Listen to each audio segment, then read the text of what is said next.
Woo-woo.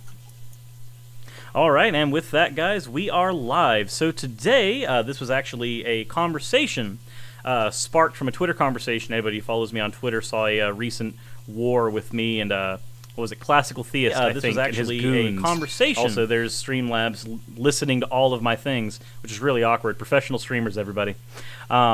But it was an interesting conversation in that nothing but bad apologetics were spouted about the efficacy of abstinence-only education. So what we've decided to do today is we're actually going to be having a conversation with a few people who have a little bit of education in the abstinence-only argument and in that department, who can actually shed some light on this particular issue. And then after we've had a little bit of time to talk and kind of get everybody established where they are, the next thing is going to be making sure that we actually have a conversation with people who think that abstinence-only education works. So in a little bit, probably 15, 20 minutes into the stream, we're actually going to be opening up and letting people who have those arguments hop in. So if you are pro-abstinence-only and you have a good argument and you have data, that will be my one caveat. If you've got something you can cite that we can read and go through, please, at that point, I will see what I can do about getting you an invite in. But otherwise, if you have nothing but assertions and appeals to emotion, I don't think we're going to have much use for that. But with that said, on the panel right now,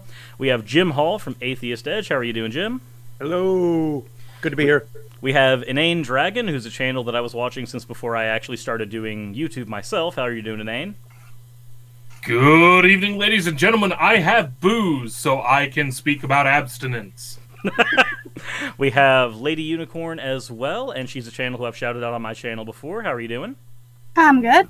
All right, and we had Nathaniel on, but it apparently kicked him off again, so we are down him again. So there are two people who are supposed to be in here, one of which is Nathaniel. I'll let him introduce himself once we actually get him back in again. And then the other one is we actually have Courtney from Atheist Edge, who has appropriated the face of Atheist Edge away from Jim. That's correct. I guess I'm just reduced to a production manager now. That's fine. I'm still doing what I like. She gets invited to all the radio station interviews and whatnot, but hey, that's awesome. She's twice as smart as me. It makes total sense. Fair enough. This is also one of the first time, Jims, that I've ever actually seen you where you're not clean shaven. Oh, yeah. And of course, it never fails. Whenever I go live on camera, I break out. So that's why the camera's far away, so you guys don't see all that nastiness. He's trying to use low def to make up for things. Kill him! That's how we actually make sure that we have those little spray can hair commercials. Just shoot them in a 480i and everything's fine. Right. But with that said, so one of the things that I definitely wanted to point out in the conversation that actually happened about abstinence only was that apparently the best way to not catch any STDs or any sexually transmitted diseases of any kind is to simply not fornicate. Not my words. So that ended up leading later into a conversation about abstinence-only education itself, not just not having sex, because there is a huge difference between personally not having sex and having an education system that actually says do not have sex. So I guess the first thing would be, would any of you like to chime in on what you think the difference is here, if it's not blatantly obvious? Gee, the difference between choosing not to fuck and not knowing how to fuck with relative safety. Can anyone imagine what possibly could even be a difference between those two things? There's a difference? Okay. I'll even grant. I'll grant. If you as a person choose to not fuck, yes, it is true that you actually have a non-zero, but a lower chance of catching an STI. Of course, some STIs are transmitted by means other than fucking, including needle sharing, kissing. There are a lot of ways to catch a lot of the different STIs, but you'll cut your risks down to the minimum if you never fuck. True. But as we pointed out there, you are talking about an individual, not what happens with an education system. Absolutely. When you teach people you should never fuck, what happens is that most of them choose to fuck regardless. That's true. Yep, and actually, there was a few studies. I'm gonna any studies that we cite, specifically cite, not just allude to, we will be providing in the description below. So that's going to be there when the video's over. So if you guys want to fact check anything we said, or if you want to provide anything in the comment section below, whenever the video's over, that is an article that pertains to the issue, then I would be glad to try to add it in there so that there's a big database that people can look through outside of just listening to our voices. Because honestly, even though I'm on YouTube, I still have no idea why anybody listens to my voice. But hey, here we are. People listen to my voice because I have figured out how to convert LSD into an auditory experience. So you're all just high. That being said, Marcus Collins in the chat has a good point. Even if you want to fuck, you still need the proper knowledge on how to fuck safely. Yes. On the protection you need to use and should use if you are in anything other than a committed relationship where you know exactly what you both are in terms of a health situation and want the chance of having a child. Yeah. If that's not your goal, if having a child is not your goal, use every layer of protection you reasonably can. Fair enough. With that said, it seems that Nathaniel Walters has actually managed to get on again, even though his computer is desperately trying to destroy his ability to be on stream. So with that said, Nathaniel, how are you doing? And would you like to give a quick... everybody gave a quick summation so far. Would you like to give one yourself, since we have a little bit of time now in the window that God is allowing you to speak? Oh, well, I will certainly thank you so much, Thor, for allowing me the opportunity and this window to speak in. Yeah, I am the Assistant State Director here in Texas for the American Atheists, and I have been for quite a while now spreading, doing my best and partnering with other organizations, both in DFW and then all around Texas, to stop the spread of this misinformation when it comes to sex education, and of course, in Texas, I don't have any hair, but if I did, I would pull it all out because of how bad it is here. Hi, Courtney. Hello. I saw your face pop up on my phone.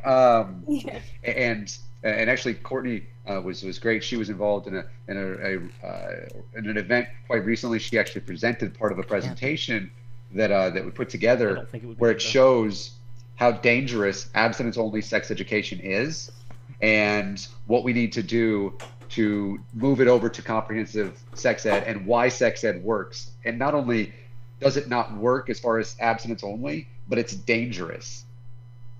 Yeah, I think I would definitely agree with that. There's from all the studies that I've seen, it seems to be that abstinence-only education, as far as its ability to stop people from having sex, it's ineffective.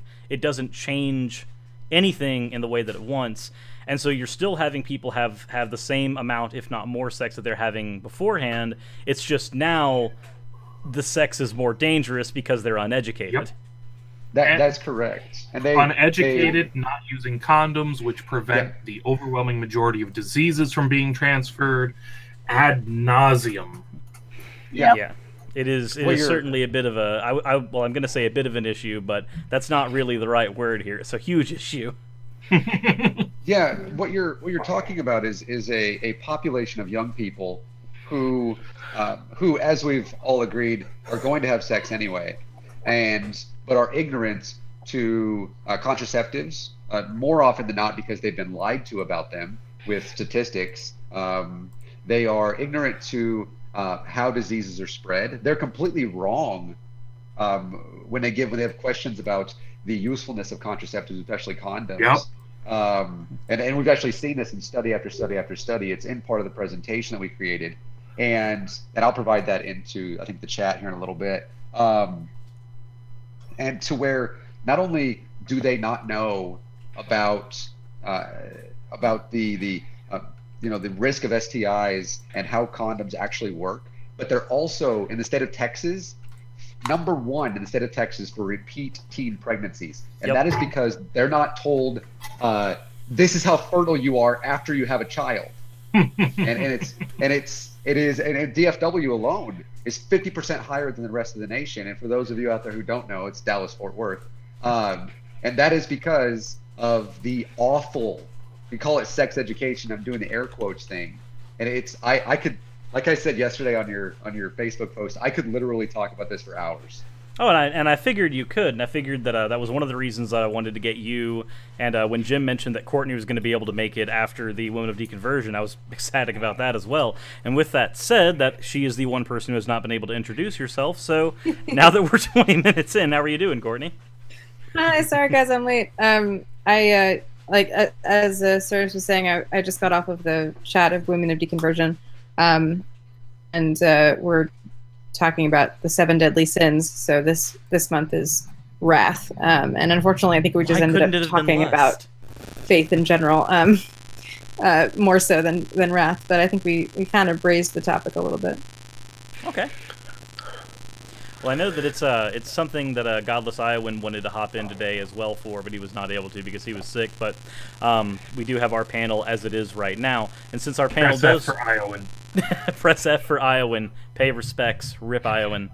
But since we are here, we do have 6 people, which means that currently for the Hangout, here in about 10 minutes, I am going to open the Hangout up specifically, not just to everybody, specifically to people who have a good argument and good data to support an abstinence-only approach. If you do think you have those things, there are 4 slots available for any of you who would like to come in, and if we have anybody else who is against abstinence-only education, if somebody drops here, then perhaps we might have an open area for you then. But we want specifically those 4 slots to be for people who have an argument against the position of an all-inclusive, holistic approach to sexual education. And for fuck's sake, please show up with some kind of a study, evidence, something we can sink our teeth into data-wise. Because I'd love... As I said when I first started talking about this, abstinence is technically the safest choice. It's just not a choice people are going to choose, so we need to teach everything else. Yes. Yeah. So if you have a way to teach abstinence that actually works, let me hear it. We would love to. Like, honestly, we do agree, and we do agree on 2 things. One, there is a separation between abstinence-only and abstinence-only education. We also agree that if you abstain from sex, yes, statistically you're going to have a lower chance of catching things, but that's not the same thing as telling somebody that the safest thing to do is to simply abstain and not to say anything. Because one of the things that I've seen a lot in sexual education, and this is just things that I've seen afterwards, because I personally did not receive sexual education in any of my classes. I'm from Florida, and the private school that I went to didn't have it, and by the time I got to public school, they just didn't have it there either. So I didn't get to understand any of this. So as an argument from me personally, a bit of an anecdote, I had no idea that if you are going to have oral, condoms are still pretty useful for preventing certain STIs and STDs from actually transmitting. I did not know that because I didn't even know what a condom was for, where you are supposed to pick them up. If you can't afford them and you need them, where are you supposed to get them? These aren't things that I was taught. These aren't things that I was ever told. And the internet, at the time, I was too poor to have a computer, so it's not like it was something that I could even look up. It's just something that I did not know.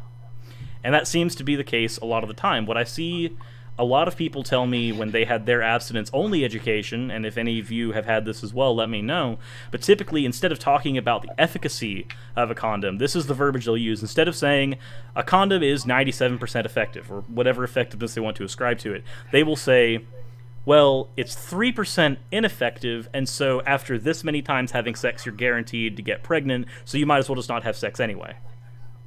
Now, Marcus Collins in the chat brings up a point that I would love to see a statistic for. He is currently claiming that porn will cause you to have he says prevent it, but I think he means perverted mind, making you more likely to have sex. I would love to see the statistics for teenagers who look at porn and wank it versus teenagers that look at porn and fuck it. I want to see the stats, man. I need the stats. I want to know if there's any stats for between teens that look at porn and teens that don't, because I think that other category is going to be pretty empty. I grew up in an incredibly religious area, and I knew like 3 people out of my entire graduating class that didn't look at porn. But persistent viewing can increase it can desensitize you. It can give you an unrealistic expectation of what it's really like.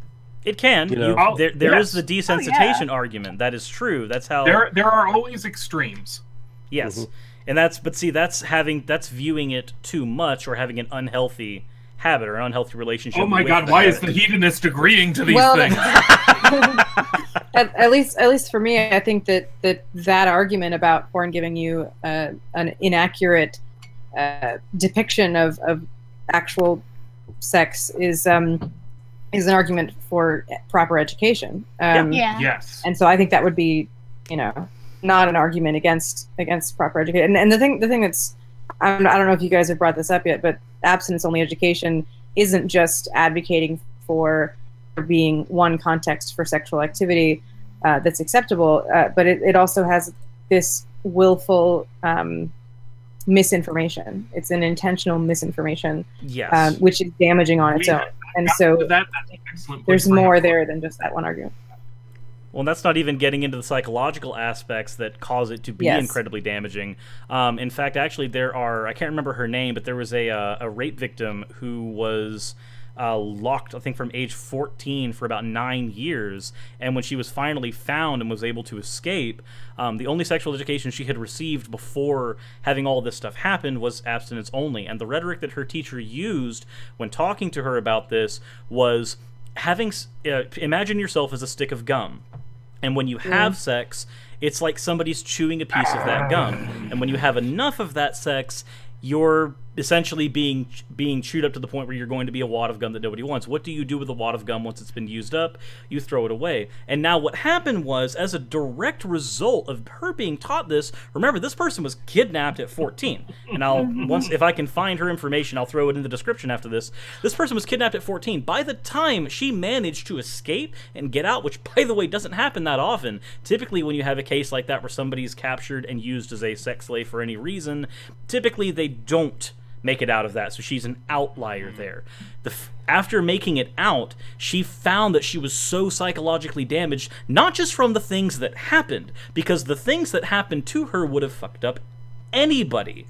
But the thing that happened afterwards was she kept on recalling what her teacher told her, and now not only had she gone through the horrible experience of being raped, beaten, and trapped, afterwards, she felt like she was useless, like she was trash. Something you're already going to feel after an experience like that, but it is now magnified thanks to her bullshit education system. Yeah. There's a video on. Oh, go ahead, Nathaniel. That's Elizabeth Smart. That's Elizabeth Smart. Yeah. There's a video on our channel. Courtney's in it. I don't know who's our guest host, but they talk about the same. And there's I show clips of a Christian video in that video that Courtney's doing, and it's the same analogy, but instead of bubble gum, it's dirty sneakers and how they get old, worn out over time, dirty and smelly, and it just makes you, having sex, and the more you have it, the more disgusting you become, or unappealing to the opposite sex. When in reality, I'll be honest, the entire idea, and this is something that I was fed too, this is BS I was fed from my peers, the entire idea that somebody who is a virgin is preferable by any connotation, by any measurement, to somebody who is experienced baffles me. I understand that, from a fetish standpoint, that's different, but we're not talking about that. We're just talking about how society views things as a whole.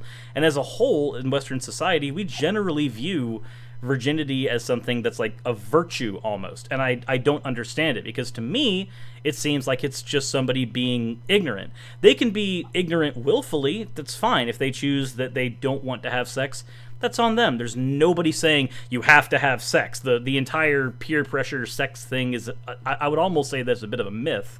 But what we do find, though, is that when you do have that prevailing issue in culture where you're telling people that, if you have sex, you're trashy, stay virtuous, stay a virgin, that's incredibly damaging to people. And I don't see I've not seen a valid argument for it that didn't come from a religious standpoint.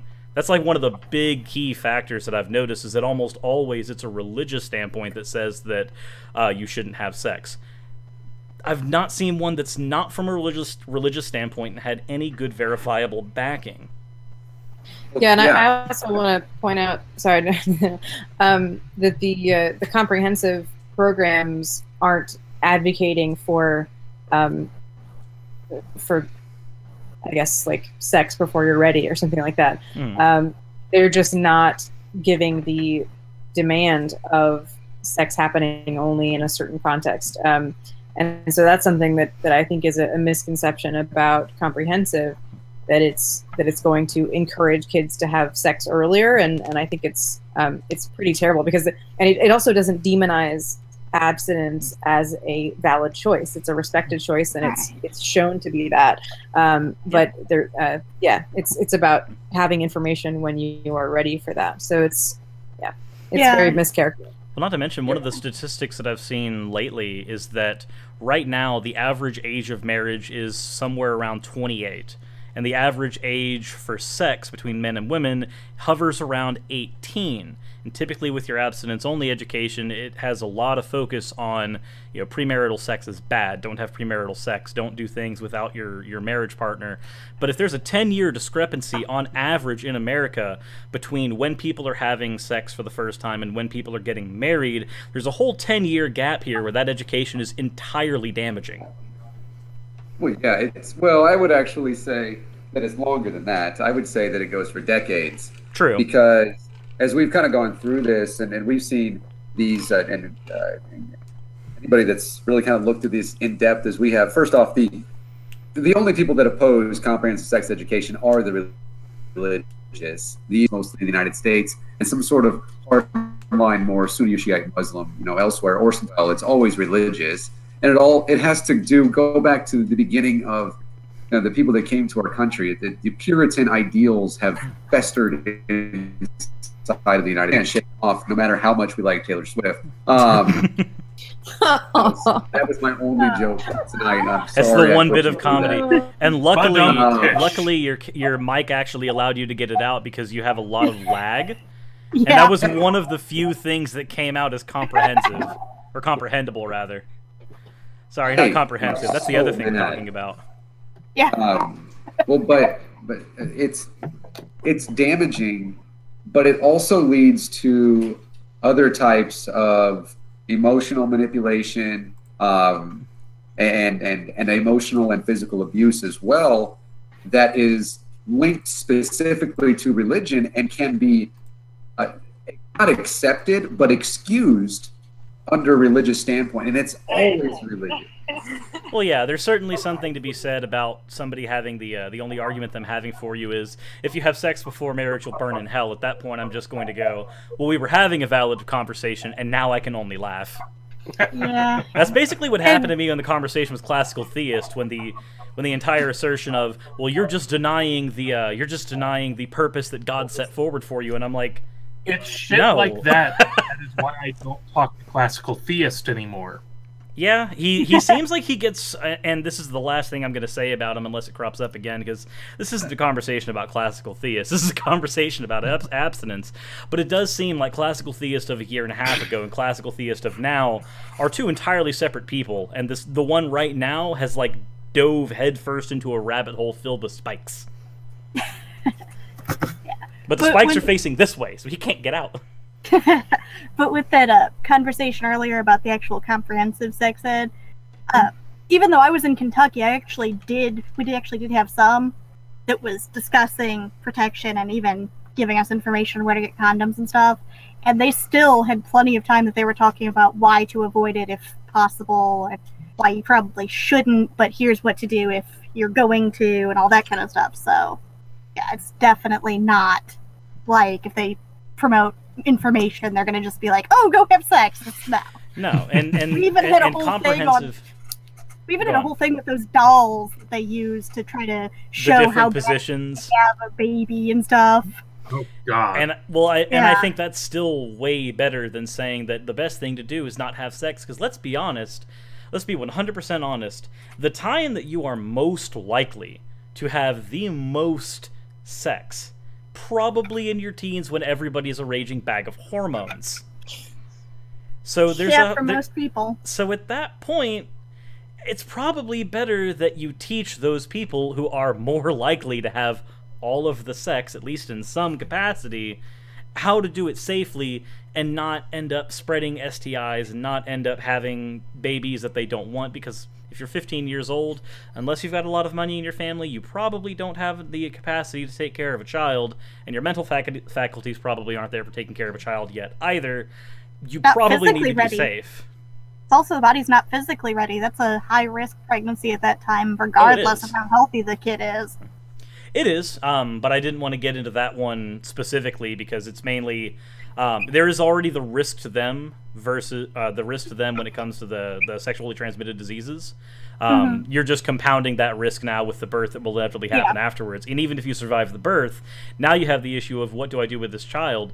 For some reason, there seems to be this strange ideal that abstinence-only education lowers abortion rates, which seems really strange to me because that doesn't seem to be the case. I found that. I was looking up, trying to play devil's advocate here. I found material, data that was extracted from a Center for Disease Control study, and it's kind of dated 2005, but it's a direct relationship. It shows here with states with funded abstinence-only education as their form of sex education show significantly fewer teen abortions. True, but again, as we said before before the live stream, the other half of that is what are the teen pregnancy rates in those states? Because you can isolate on the teen abortion rates, but that will cause you to have a bit of an issue. It's like somebody saying that violent crime is up in the United States because insert type of violent crime here has increased in frequency. When if you do a meta-analysis and show that actually violent crime in the United States has decreased in the last few decades. What?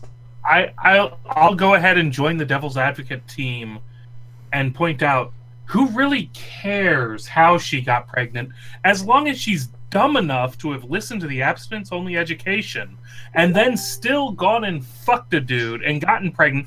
She'll probably raise a little boy in proper line with Christian scriptures, so it's okay because her teenage pregnancy produced another arrow in the quiver. She's joining the quiverful movement. Do you know how they... and if her lover is right in God, he'll marry her because she's pregnant with his child. And therefore, we can embrace this as long as the abortion... Oh my God, I want to puke just fucking regurgitating I'm just sitting here thinking, I'm so glad my soundproofing is just blankets so I can just beat my head on the padded wall. I'm so glad that I have a hammer.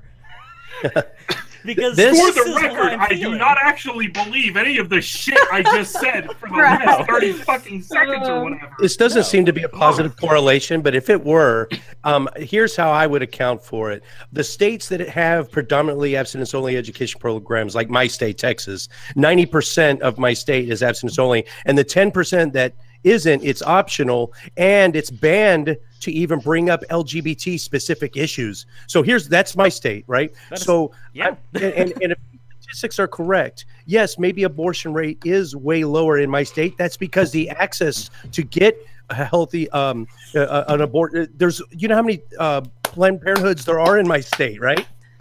That's why the abortion rate is way lower. Come on, let's give the man a fucking clap. Access to it is definitely going to be a bit of an issue. And he's calling out the bullshit. We are almost 30 minutes in, and if anybody, I have not seen anybody point out in the chat yet that they specifically want to hop in and speak on this issue for the pro-abstinence argument. If you want to, those slots are open. We have 4 nice and shiny seats here, and we're all decently friendly. I've only ever seen an Inane go off the handle once.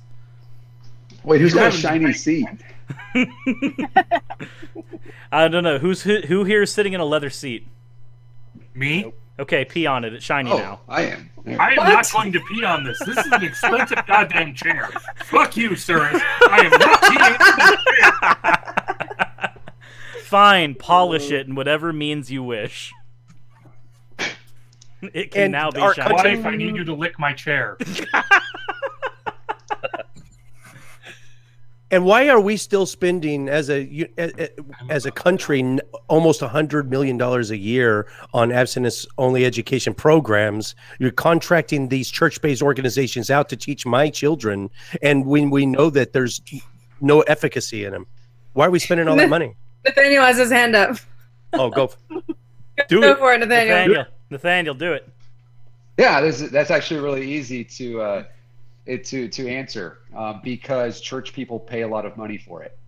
And you look at the people that are currently involved. This goes all the way back to 1981 with Ronald Reagan. And the people that are involved in this, they make it a quote unquote morality issue, and they get so much money to pay for it. And making it a morality issue is so freaking underhanded. I know. I put it in air quotes. I don't know. Got the video on just for that. But yeah. Sorry, the corgi's gone. It's okay. I can bring him back, but. And then he died. He's gone. He's gone. The timing of that smited, guys. Oh my gosh! If anyone, so sorry. If anyone has a Note 8, this is a good advertisement for why you should not get a Note 8, I guess. No, I'm pretty sure it's a good advertisement for why you shouldn't live in Texas at this rate. Oh. Yeah. You hear that, Jim? You need to move here, not me move there. Where are Virginia! you?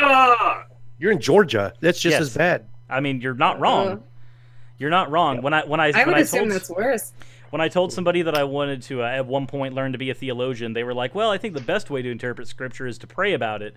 And I'm just like, I said theologian, not Christian theologian. First of all, there's where you got the first realize that everything you do in the Hangout, including inviting people, shows up on the stream to everybody?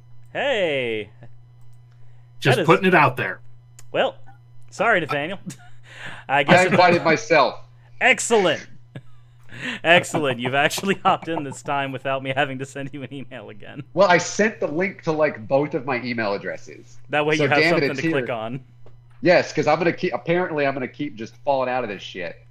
Apparently so. I think you might have a bit of an equipment malfunction that needs to be looked into, because Google is obviously perfect and nothing ever goes wrong with Google, right? Exactly what it is. 100%. You live in a complete echo chamber because there is no dissenting opinion in the chat yet. Yeah. See, it's really weird because there was plenty of dissenting opinion on Twitter, and I want that in here right now. I really would like that. I know. I invited some folks, but I would Jim, love to have them. Jim, I know you got your article from like when George W. Bush was president, which I know we remember fondly today. But we actually have statistics that show that's not the case anymore.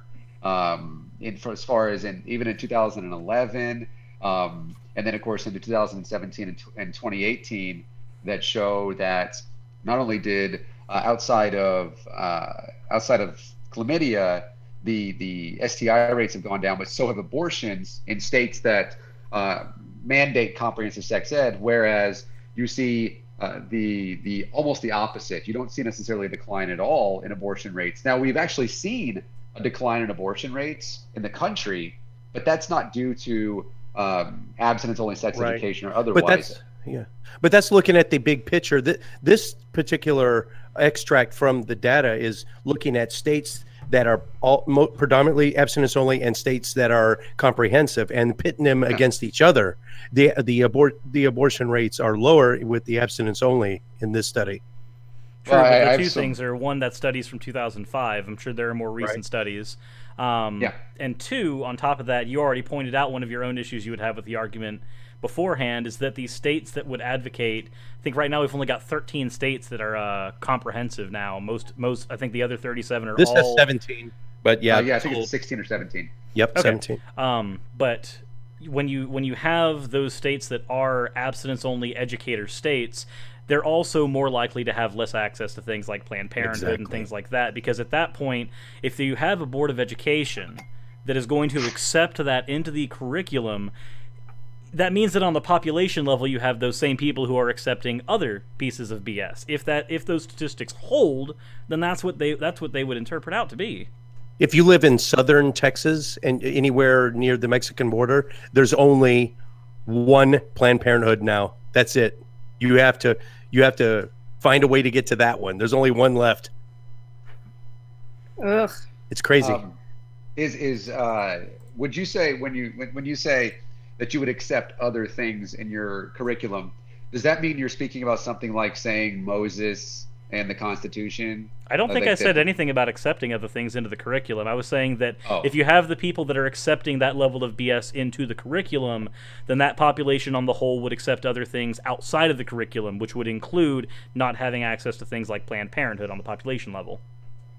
Oh, okay. Now, because in Texas they do the Moses thing too. So I know that thing. That thing that, as of like 40 years ago, almost all historians agree didn't happen. I mean, yeah, but we're in Texas. I understand you're in Texas. You had people talk about arguing for the historical evidence for a flood in Texas, something that every geologist with Cyrus, you don't understand. He's in Texas. You can't apply the laws of common sense, logic, history, science, or even fucking anything. Just go with it. Run with it. Whatever the fuck woo-tardia comes up, Texas will love it. Everything's bigger in Texas, and that includes the woo. That's true. That is true. Man. I mean, it's almost like I have a whole show on my channel dedicated to dangers of woo, right? Yeah, you need an episode on Texas itself. Dangers of woo, Texas. Texas edition. You'd never end. At least half of this chat is in Texas, so I think one thing that's beneficial with Texas is, or being in the South and more religious states, is that the activism for accuracy and truth tends to rise. The kind of the anger, I guess. Yeah, I think when you've got the essentially that backfire effect from people who have been under these I don't want to use the word regimes because I think that's a little big, but when you have people who are systematically under things like abstinence-only education, like me when I was in religious private school, when you have things like that and people dealt with it for so long, at some point you just want to have your voice heard, and that ends up leading to more activism. So I agree with that. Also, and there's just more battles to fight. Yeah. It also seems like Nathaniel is back again with his ongoing war with technology. I'm getting the Note 9 as well, and this is the Note 8. Why are you still using notes at this point? I don't know. Samsung and Texas don't work together. You can't have Asians and Texans in the same room. Oh, jeez, man. I'm not even going to respond. Wow. Well, I wanted to ask Nathaniel and I guess demonetized too. Having two girls that have recently were in Texas public school system. When they actually do now we haven't talked yet about the actual what kind of information is given and by who and for how long. So I can kind of speak to that a little since I had kids just recently. One's still in Texas public schools. One just went off to college. But when they do come in, here's a couple little facts. These are organizations, like the name of the organization, the contractor that comes in, you would never be able to tell that they're a church-based organization. They got some official sounding name, but then when you go and dig a little deep, scratch the surface, they're all completely church-based and Bible-based. When they come into the school, though, they never bring up their church, they never bring up their faith. They're very careful about staying away from that, but they get all these lucrative contracts throughout Texas, and they have a monopoly on it. And it's one day, and it's every kid. They don't split them up, boys, girls. They don't split it up by grade. Everyone goes in the auditorium, and it's about 3 or 4 hours, and then they're done. Check in the box, and that's it for the year. That's actually a little repulsive, and this is coming from somebody who didn't receive any education on it at all. Yeah, I grew up in Texas, and I didn't receive any either. I don't know how much of a minority I am, but yeah, I don't. And it's 3 hours of just say no. By the way, they don't even say the word condom once. It's 3 hours of these little dumb, corny skits, and they all revolves around just saying no, kids. That's really dumb, because at that point you can't. First of all, as we've said before, if you are telling somebody who is in a hormonal state of their life, do not do this thing. First of all, the psychology is wrong, because anybody who understands how the human mind works, even at a base level, knows that saying do something positive always works better than saying don't do something. Reinforcing the don't almost always makes it to where it's easier to do the thing you're telling somebody not to do. So they got the psychology wrong, first of all. Yep. Yeah, definitely. No, that's just confusing to me. Also, Godless Iowan has mentioned in the stream that if I go into properties, I can make it to where the chat stays up longer, which is wonderful, Iowan, because after I asked you where I would find this magic, you have not answered me. So thank you very much for being an incredibly helpful person. I hope you get better, though. He was distracted by my ferrous oxide, which he thinks are draconic pubes for some reason. Yes, he asked if you shaved your pubes and tossed them in there. Uncheck the disappearing option, and it will scroll instead. Yeah, and I'm trying to find that. Uh-huh. But I also don't want to spend so much time trying to find it that I'm taking away from being able to be part of the stream. Yeah, exactly. One of those You're two not things. part of the stream, Cirrus. You know, you're not wrong. I'm just the host. You guys are the reason people are here. Just a quick tangent, but incels, I once said that they shouldn't be called incels, they should be called inchas. It would be more technically accurate. And then Cirrus and I got in this argument, which he won, but it was the difference between chastity and celibacy. And I said celibate means vowing to not marry, and chaste means vowing to not have sex. So those incels should be called inchas.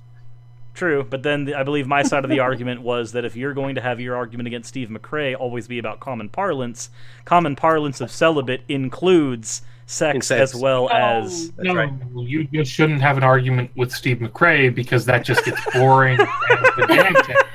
So you don't waste your time there. I mean, Steve was invited on here too. He has the invite link. He can come in here and speak. I love Steve. He's a great person, but fuck talking to him. Oh, that is horrible. I've noticed a lot of people seem to have issues with him. Has he done his show yet with the David Miscavige's dad yet? The Scientology leader, his dad was supposed to come on. I'm not certain. I don't know if that's already happened. I wanted to see that one.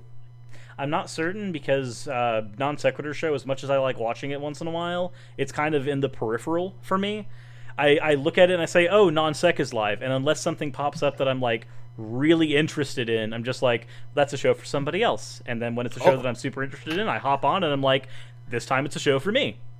But I think that's kind of their model too. Well, you're a content creator. I mean, we are consumers to a lesser extent, but when you're a creator, you spend a disproportionate amount of your time creating, and you can't consume as much. But then I did go and look because they have YouTube has a new option now. You can go into your settings and look at your total hours watched per day and per week, and I'm like 6 hours. I have 6 hours a day. Well, I don't watch any TV. That's all I do is YouTube, but. Yeah, I mean, 6 hours a day of YouTube, man. Mine is probably sitting in the 6 and 10 hours because I'll typically have music playing through YouTube while I'm editing or doing anything like that. Unless I'm doing a type of editing that requires me to listen for sound cues, in which case I lose the ability to do that. But with that said, I think we have hopped off the topic itself. But at this point, I think the topic, well, it's perfectly fine because at this point, I think the topic has been beat like the dead horse that it is. And nobody came up to defend it. Nobody has come up to defend it. We have thrown, and this is not me saying, "Oh, if you don't defend it, you're a coward." No, I'm not going to do that. The only person who I will willingly say is a coward for not coming up and defending their position is Steven Anderson because fuck that guy. But and that's because I personally sent him a message about having a live debate with him on the Non Sequitur show about his views on homosexuality, and he has seen my message, so I know he knows. And he has not said anything to either me or Kyle or Steve on that topic. So that is the one person who I will use the "if you didn't defend your argument, you're a coward" type of argument for. Because, sorry, for him, it is. He wants to preach to the choir, and that's about it. Which is what we tried not to do today, but unfortunately, nobody is coming up to actually defend the assertion that abstinence-only education has any efficacy. And yet here we are. Well, exactly as expected. Well, the biggest reason for that, I think, is in June of this year, Planned Parenthood, right here in DFW, did a survey of DISD, Dallas ISD parents, and asked them, without any knowledge of sex education, how many of them were in favor of comprehensive sex education, and strongly in favor of was in the 60%, and then the 30% was mostly in favor of, and then the other way around was like I think 5 or 7%. And then they showed them part of this curriculum that is fact-based. It's based in science. It shows real things, and it does contraceptives and things like this. It shows all of this stuff, and I'm pretty certain that it's like it's over 90% of parents right here in Dallas and in DISD that are in favor, either partially in favor or strongly in favor of comprehensive sex education for all public schools requirement. And it's there nobody that even, and these are religious folks, right? You can't just get 90-something% of any adults base, especially in Texas, and expect to have anything outside of a religious majority. And this crossed Latino, they were white, they were black, every single race, every single gender. And that's why you're not going to find it. They first off, they don't know what their kids are being taught for the most part anymore. They're not in favor of this. Nobody also, people for some reason think that pro-choice means pro-abortion. And that's a completely silly argument, and it pisses me off when somebody says it, because whenever I say that I'm pro-choice, the first thing that they say is, "Oh, so you think killing babies is fine?" No, and get off your moral high horse, or I will personally knock you off. This is one of the few things that actually gets me really angry, and in fact, here in October, and I don't want to say a lot about my position on it simply because I'm going to be having a live debate on the topic of pro-choice versus pro-life, which should be legally accepted, on the Non Sequitur Show against the Catholic Fusionist in October. So, not going to say terribly much about my position because I don't want to throw all my cards on the table before I have my live debate, but I do have cards that will be on the table in my live debate. So you're going to debate a Catholic about abortion? Yes. Oh, Jesus Christ. Have fun with that. It's going to be interesting. Talking to the fucking Catholic. If that person's still a Catholic right now, oh my. He has actually taken the stance, and I'm not trying to strawman him because we actually have the pictures of his conversation. He's taken the stance that apparently it is okay to say that supporting the Catholic Church is the exact same thing as supporting the United States when the United States does heinous things. I'm sorry, but a religion and a country are not the same thing. Unless you're, in the Vatican and Rome. That's different. Yeah. At that point, argument falls apart a little bit. Is there a cutoff point where you're pregnant for X number of weeks? Does it go state by state where it's like past the point of no return where you can no longer get an abortion? Yes. Well, yeah. Can I answer that? Is that okay? I'm sorry. Go ahead. Yeah. Sure. Yes. It's state by state. It is not federally mandated. With that being said, there are these wonderful little, and I say wonderful here as if I'm speaking about cancer, so that way nobody can get it twisted. Little organizations that exist. They're known as pregnancy crisis centers. Yes.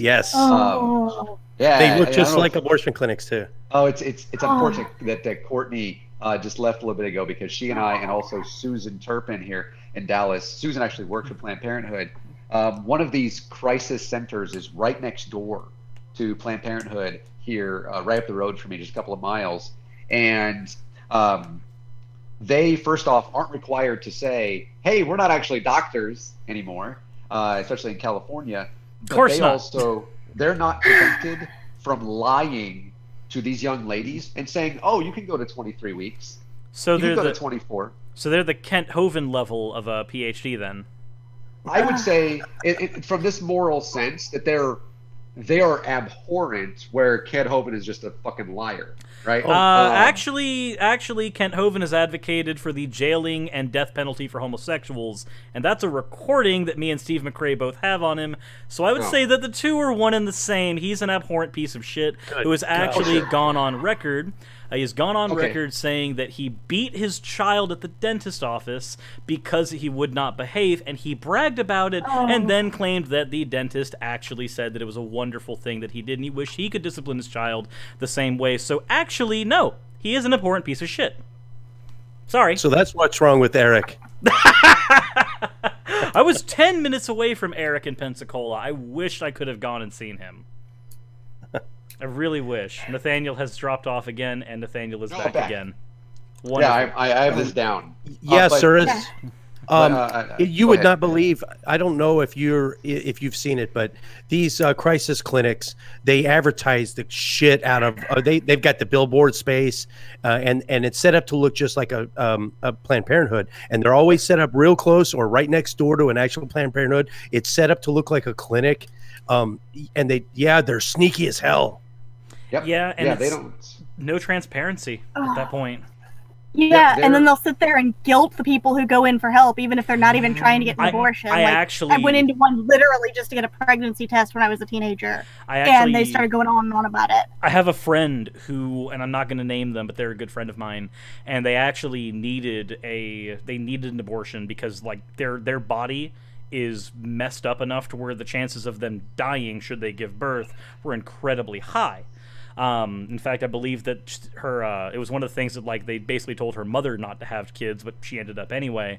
And so when it came down, she was like, "No, I'm not going to. If it happens, I'm just going to have to get rid of it because I'd rather live. Thank you very much."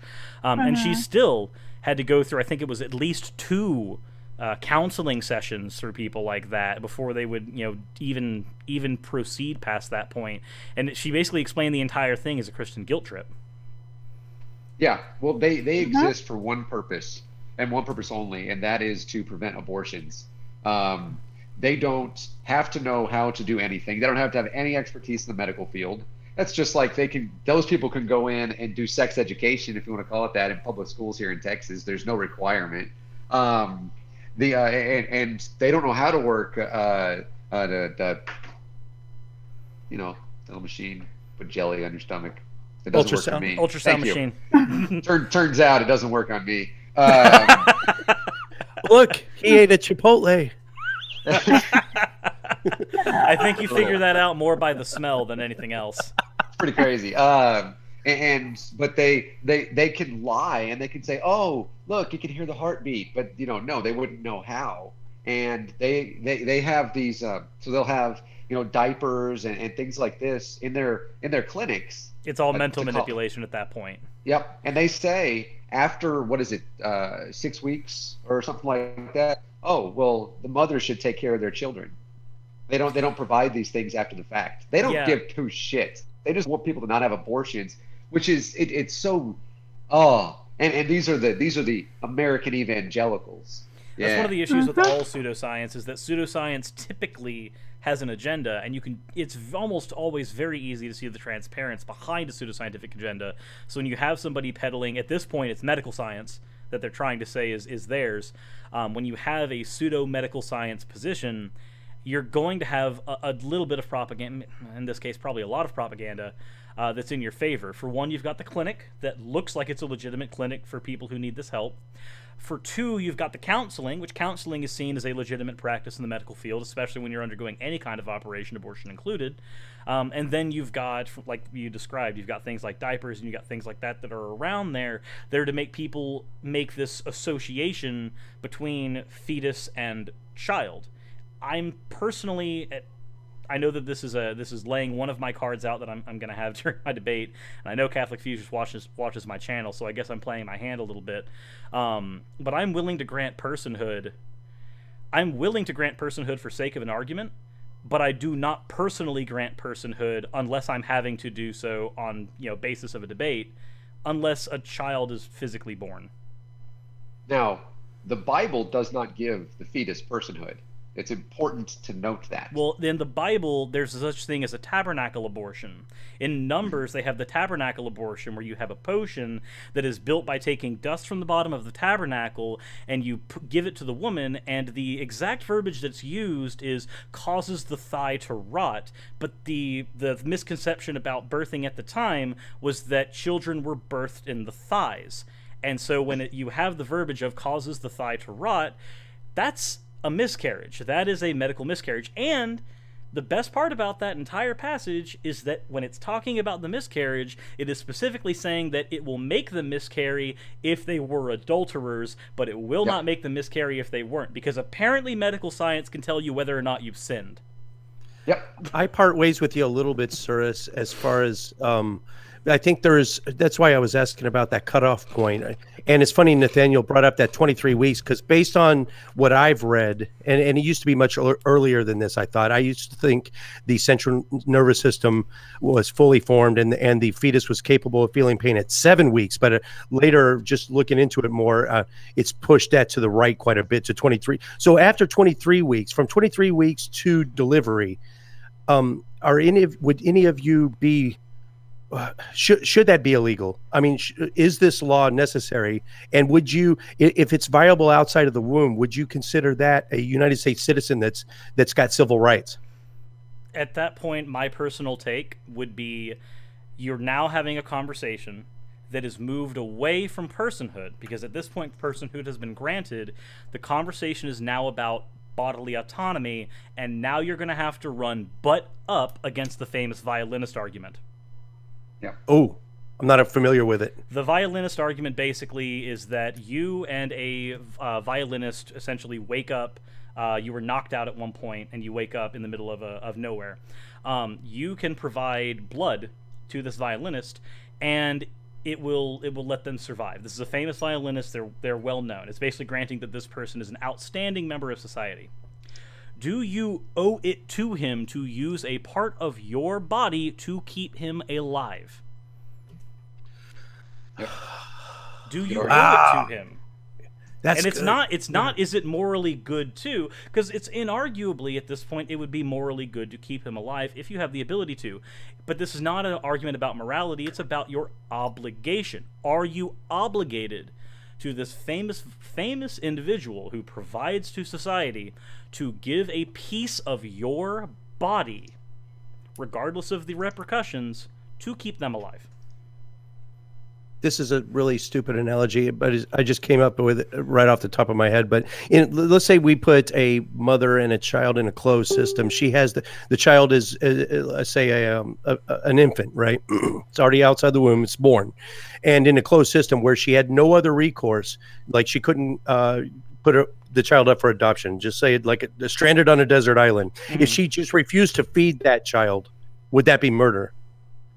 Did she have the ability to? Because this is yes, moving she's away. Got the ability to feed it. This has moved away from bodily autonomy, though. The argument is not about whether or not you can feed an already birthed child. The argument is about using a piece of your body to do so. Yeah. Well, so what you're feeding the child with is a part of your body. When the child is a part of your body when you are pregnant, yes. But that's even after the child is born, what you are feeding the child with, assuming you don't have access to formula, is a part of your body. That is fair. So wow. I think his thought experiment holds. Okay, his thought experiment holds, but at this point I would posit that if we reword the violinist argument, now we have an argument about, instead of the violinist, at what point do you as a father owe your child a kidney? That's really good, but I'm still in favor. I'm still in favor of that 23-week cutoff. As long as the mother's life and safety is not in danger, I think once that baby, that's the same reason I'm a vegetarian. I don't want anything to feel pain. If the process of abortion is going to cause pain in that child, that central nervous system is formed. That just, I don't know, it creeps me out. I think there should be a cutoff point. I can understand if it creeps you out, but creeps out is not a valid argument. Well, no, it increases suffering. There are no Let's say valid it that way. arguments other than what people prefer. Fair. Let's say it. Well, let me put it another way. It increases total amount of human suffering, which I would consider that immoral based on my. Does it increase it? Does it increase it? Because think about this: if you are increasing the mother's suffering in order to reduce the child's suffering, by forcing which suffering takes precedence. But it's not a zero sum. It's not a zero sum. But it's not a zero sum. I agree, it's not zero sum. But we are asking which suffering is greater. The abortion, the death. Sucking the arms and legs off that baby would be greater than the mother finishing out her pregnancy. Let me point out something. This is the same. I will say the same thing you said when you said the comment before about you do not eat the rotting flesh of things again. I was being tongue-in-cheek, though, Chris. I understand you were, but that's the same thing that's happening here. Is if you're going to use the verbiage, you then open that up to the other side of the argument to use colorful verbiage as well. So if you wish to open that up, now we have the colorful verbiage of the 18 to 28 to until the point where they die, where this mother is now going to have to be taking care of this child with or without the capacity to. And we can color that any way we want now, because you've opened those doors. But we're not on a desert island. She has other options. Put the baby up for adoption. There's already more up for adoption than people will adopt. Yeah. Is that true? Yes. I don't know. I don't know if that's true. It's not as hard with babies, but there are a lot of unadopted children. Yeah, once they get to a certain age. I will readily grant, for the sake of argument, that the situation, at least in America, with regards to adoption, is sufficiently fucked up in unnecessary legalistic ways as to make it difficult for us to draw an appropriate analogy. Because there are children who could be adopted and parents who want to adopt that should be matched up and aren't matched up. And that's a fault with our system.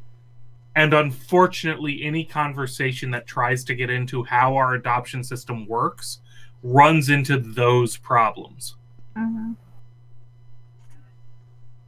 Sorry, I'm answering some chat stuff. There's and Nadine brought up a good point. Ask if when the child is born and put up for adoption and then gets beaten and abused for years because of the fucked up situation that is the American adoption system, at what point does the argument for increasing or decreasing human suffering, at what point do you run into so many potholes that the argument stops holding? Oh, Beach. Hey, Beach. Good to see you.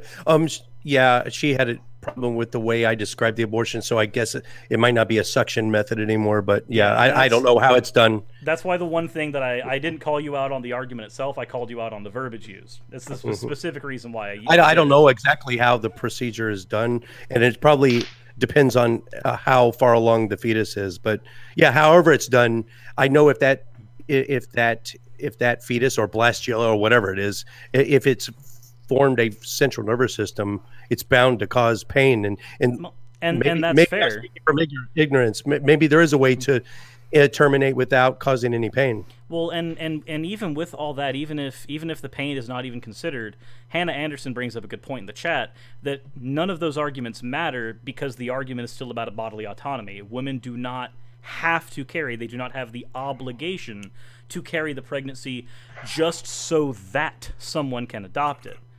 Because if you're going to have the argument about bodily autonomy, that's where the argument stays. It does not move outside of that framework. Yeah. When you try to add in other verbiage into there, you are adding in more, I guess the best thing to say would be pedantic nonsense. But I don't want to say that because that would be a slight to Steve McRae. I'm kidding. Here's another shitty thought experiment. Let's say that you're born and then you grow up, but your entire childhood, you partially absorbed a twin, right? A twin that is couldn't live without you, and it's attached to like you're conjoined twins, but your twin is much smaller and just attached to your back maybe, and has been unconscious since you've been alive, and you're carrying this thing around on your back, and it's cumbersome. It's still technically alive. It would die if you cut it off, but it would make your life better, and it's attached to your body. Is the argument now because you consider the thing a person, or because you consider the thing alive? It is a person, but it's totally dependent on you for its life. It is a person, but it's unconscious, and it's it's not completely fully formed, but it is a person. Is it a person if it's never been conscious? If it can't have any human experience, at what point do we grant it humanhood? I know that's therein lies the rub, I guess. When do we say someone is a person? Because once you give it personhood, there are some legal things that go with that. You are a United States citizen. You have inalienable rights, and one of them is life. True. Well, are we?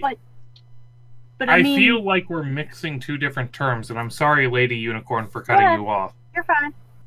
But I feel like we're mixing two different concepts, which is the ethical issue and the legalistic issue.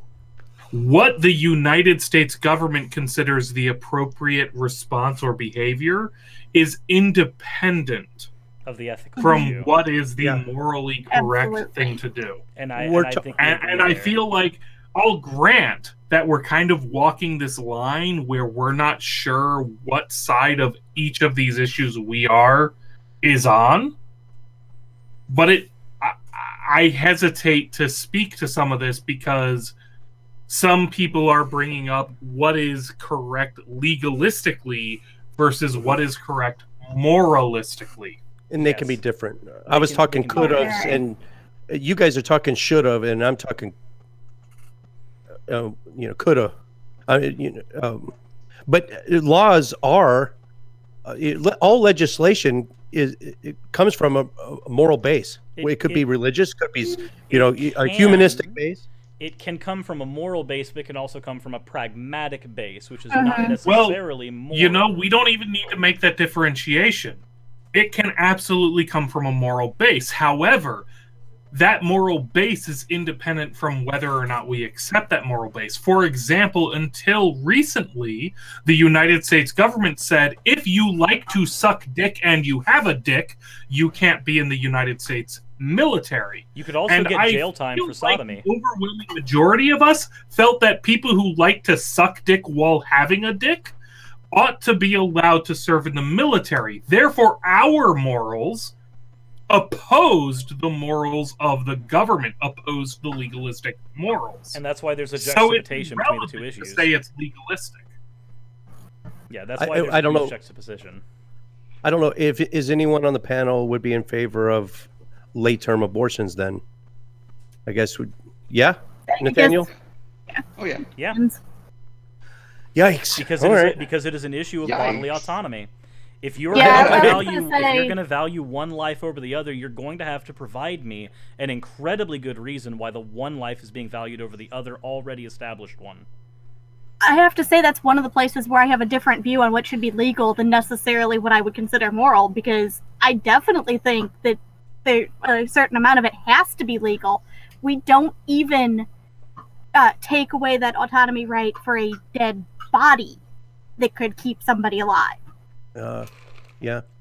Well, not only that's fair, but what if we consider this to be a person, to assign personhood to it, which again, as we've mentioned, is not biblical. So Christians, you don't really get to talk about this. Do we then count them? When I'm making the most jokes in a video, this is a horrible video. Do we then put them as part of the census? Because then they have to be a citizen at that point. We have to consider their feeling and their rights.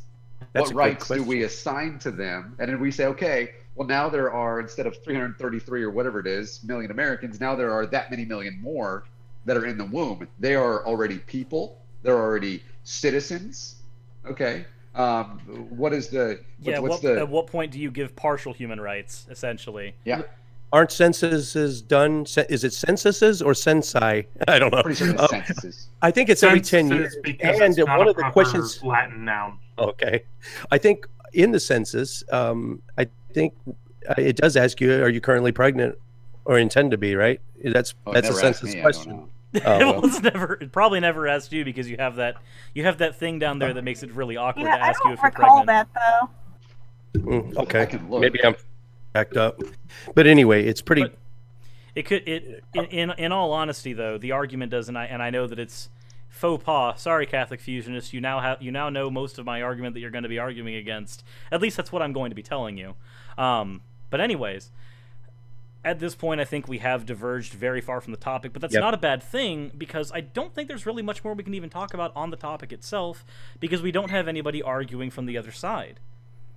And I know that there's always the stereotype of the atheist circle jerk, but realistically, we're trying our damnedest not to have that be the case. In fact, if you check on Twitter... yes, please, fucking somebody come in here to tell me why I'm wrong about trying to get people. I want to hear why I'm wrong to fuck somebody. But they're silent. Their silence is very telling, Cyrus, like the guy that debated you but doesn't want to come public with it. I mean, that's very telling. It's got to be, there's something that has to be said for this dearth of the opposing viewpoint. That speaks to it, its strength. And if you don't really feel that you're your position is strong enough, you're not going to come on air. You're not going to talk about it.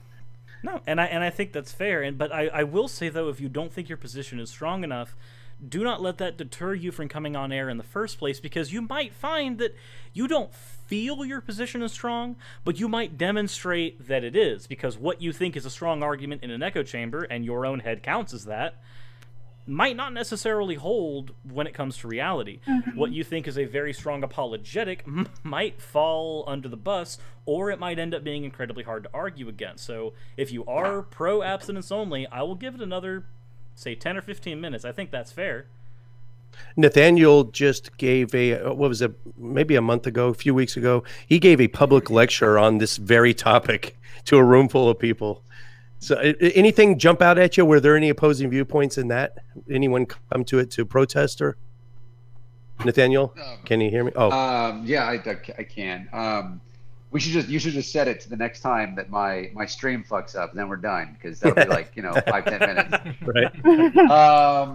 No, not really. And it was really funny. I actually, one second, because I think I have one of my right here. It's we got this little thing. I don't know, you probably can't see it, but this is, we made little programs for it and everything. And then we have these organizations that are on here, and you can, again, you can't see them, but I'm happy. I'll put them on the chat or something. But we have the Texas Freedom Network. They're religious.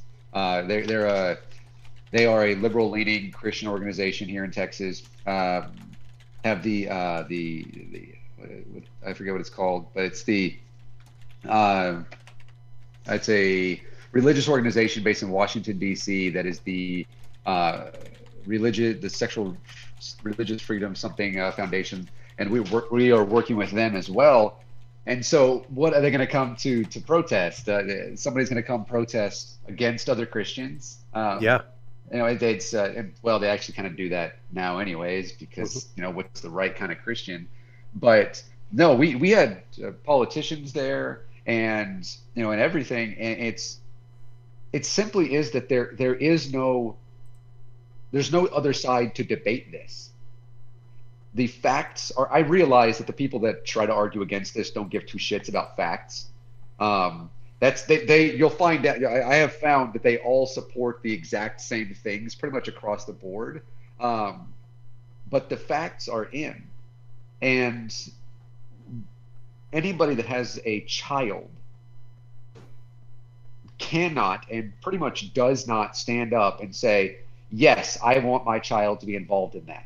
I want my child to be at a higher risk for an STI, a higher risk to engage in unprotected sexual activity, whether it be oral, anal, or vaginal. My child to have a higher risk of teen pregnancy and repeat teen pregnancy, and my child to have a higher risk of diseases associated with those STIs and teenage pregnancy or teenage sexual activity. There's not a parent out there that when they say that when they see what this is, that goes, oh, that's something that I want. I want my kids to never learn about those things. In fact, keep those condoms away from them. No, there's those dirty old condoms. Latex is evil. How well, you're not using dirty old ones. They actually down the street. They actually are. Those people do exist. And somebody mentioned that earlier in the chat. And by the way, Godless Iowan made a really good point that abstinence only does help out the STI medicine industry. So maybe they're in this together. Fair enough. But down the street at, I don't know if they call it First Baptist Dallas or Dallas First Baptist or what the fuck that is. I don't First remember. Baptist Dallas. It's Robert Jeffress. Baptist Dallas. Yeah, I go to that church. I go to that church all the time. I really do. It's great. I'm incognito in that church. You're not. They've already got you pegged. You were at the protest. They know exactly. And I was there last weekend for this nonsense. So it's a Yek church. Yeah, basically. 5 reasons for recent creation. Oren Raw came to our protest. Oh my gosh. The Institute for Creation Research, which is right up the fucking road from me. I bleeped myself for your channel. Is the people that run that thing go to that church, to Robert Jeffress's church. Yeah, I have all their Who is Trump's main pastor guy? Yep, and but he is that dude. Robert Jeffress is all about making abortion illegal, and I saw this in the IRCs in the neighborhood, and they have so many classes at that church that I'm going to in the very near future. Oh my God, I could make a YouTube channel with this. I'm not going to. It's already been beat to death. But they're against comprehensive sex education. They're against all of that shit. They're against taxpayer money going to that. But then they're also against abortions. They're also against a teen pregnancy. And then he died. And all this in a state where we are in the top 5 teen pregnancy states, and we are #1 in recidivism, meaning a teen getting pregnant a second time. Texas leads that. I hate this. Of course, I it really does. do. What's funny is that whenever there was actually I forget which STD it was, but there's is it chlamydia? I don't remember. But there was a map that I saw that showed that the southern part of the United States is basically in the red as far as, you know, its STD rates. And then there was another map I found that showed that the southern half of the United States is in the green on abstinence-only education. And I showed these two maps to somebody in a conversation, and I was like, okay, look at these two maps, put them on top of one another, and what do you get? And he's like, well, that's not an argument. I will flip the table on you. Data is not an argument is the most head-ass thing I've heard today. What would you guys say to a Christian that says, yeah, our kids should be taught comprehensive sex ed, but it shouldn't be done in public schools. That should be something private that the parents teach? At that point, I would tell them that they're putting a negative stigma on sex, which is something that they're going to have to do at some point to keep the human race alive. And if they want to have a negative stigma on the thing that keeps humans in existence, they need to get their head out of their own ass. Well, and there's also... Okay. There's also the fact that... God, I had something in my head a second ago. Oh, yeah. There's also the fact that then you have the same people who you would expect to be telling them don't go out and have sex, their parents, telling them here's all the things to do to go have sex. Yeah, yep. No, it's... And I would say, how much do your parents know about sex ed? Okay, cool. Do you want them to tell other kids? Oh, no? Yeah. Okay, cool, because they obviously didn't know that much. It's like one of the things that I think that really needs to be in the education system in America, at least. One of the things that we're not really taught how to do in any public school that I've been to is, here's how you do your taxes. There are certain things that you have to do in life that I wish I could have actually learned in school, where you're supposed to learn the things to prepare you for life. Yes, there's certain things, I would say that the street smart side of things probably comes more from your parents and your experience, but there's certain things that you have to do to be a functioning member of society that school simply doesn't take care of. Right now, 2 of those things are taxes and education for sex. And changing a tire and writing a check. Like, my daughter's 20 years old. Anymore, I had to Nobody has checks. Oh, yeah, but sometimes you still have to write a check every once in a while. You never do. When would you ever have to write a check in the modern age? Well, I teach Spanish. The daycare I teach Spanish at, they pay me checks. I don't know. I do cash under the table. My daughter's 20, and I just taught her how to write out a number longhand. Like, you know, she had to write it for, I think, rent for her apartment. But, you know, like 6, you write out 600, and then you don't put and yet. You put 653 and then the zeros over the 100. Yeah. The kids don't know how to do that. No, but they don't. Old. But the thing is, though, is that it's like saying these kids these days don't understand how to operate a water pump. But it's not necessary anymore. It's not necessary anymore. As we move towards a digital age, there are certain things that fall out. I don't think we're going to hit a point where people are going to stop having sex. I don't think we're going to hit a point where people are going to stop having to pay at least some form of taxes. Whereas writing a check is something that is based purely on the technology available at the time.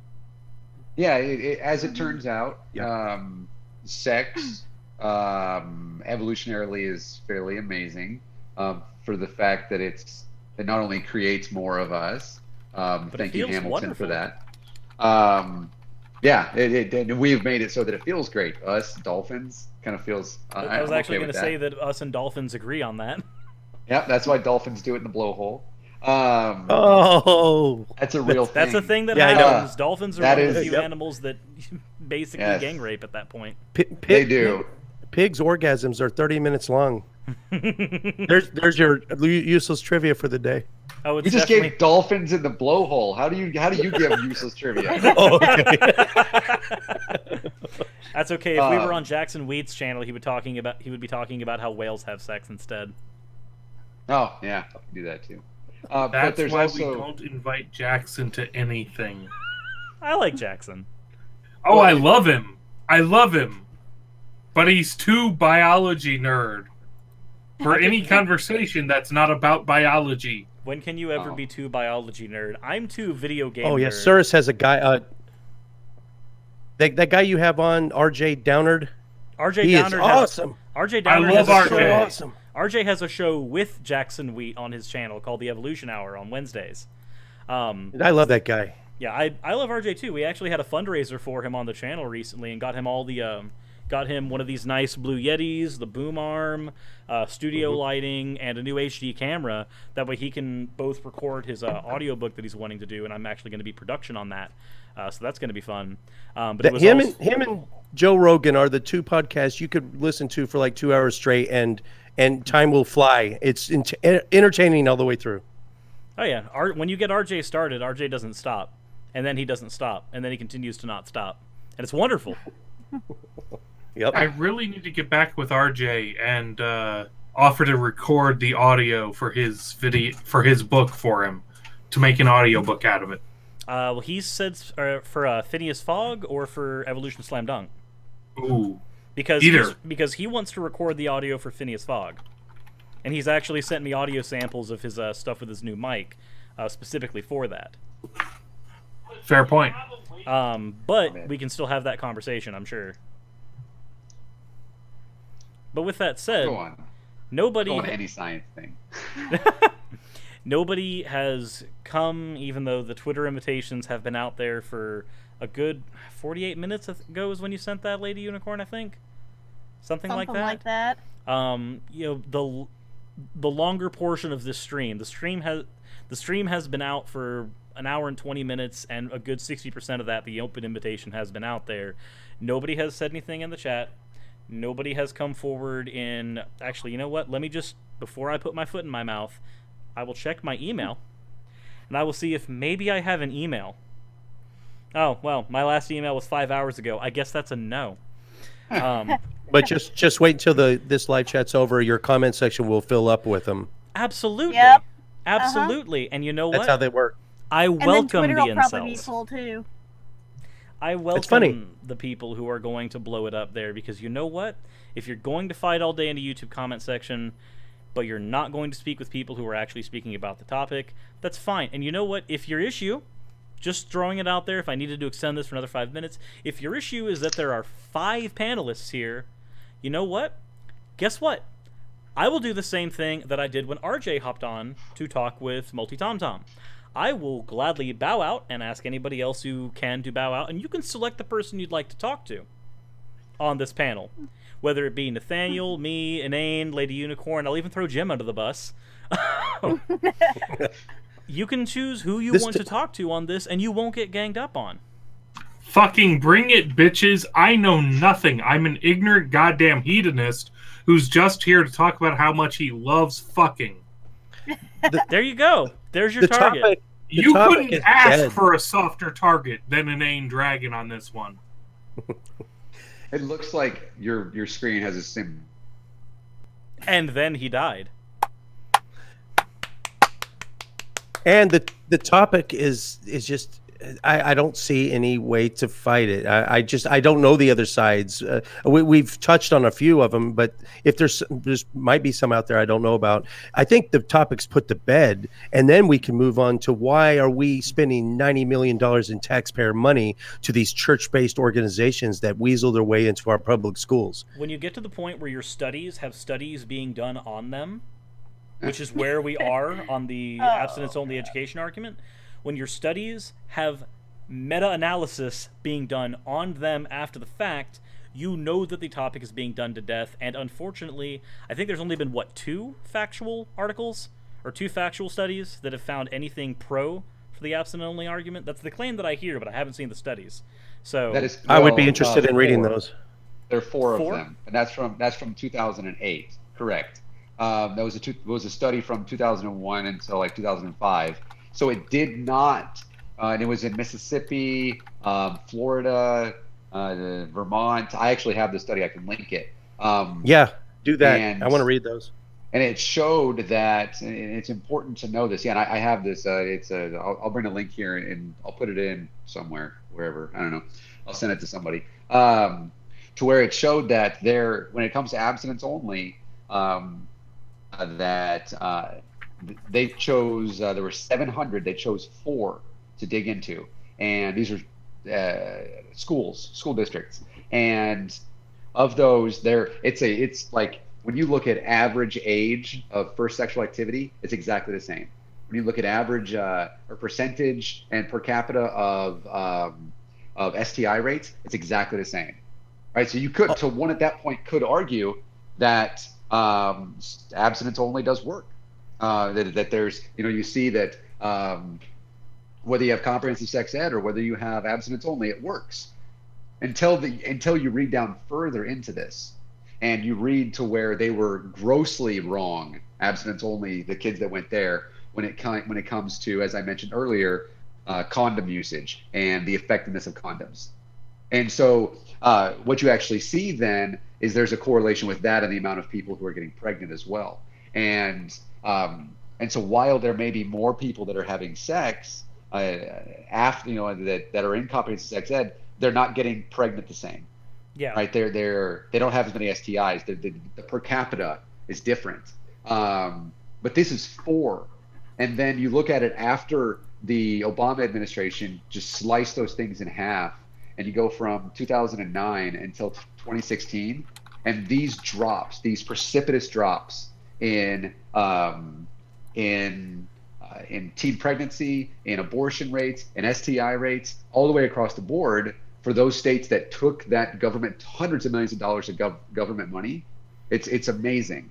And now the studies that are out, which are just starting now that we're starting now to see them because it's 2018, almost 2019, they're showing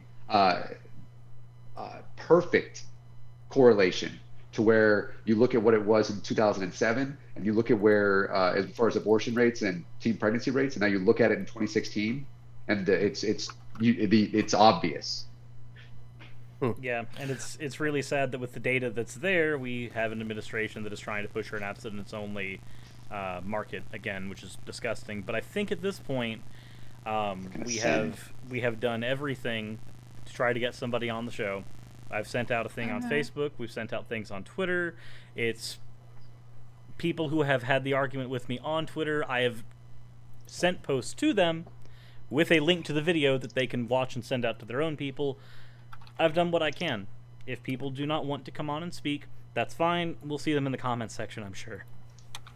Can I? That's how they operate. Before we close this, can I read something? A quote that I found. Sure. Go ahead. Cool. Let me.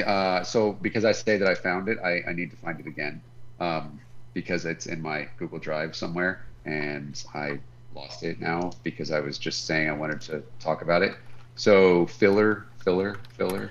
Atheist Edge, youtube.com/Atheist Edge. Perfect. Like, subscribe, share, hit the bell for notifications. Remember that those actually work a whole lot better when you do those call to actions in the beginning of your videos instead of at the end, Jim. Yes, I know, right?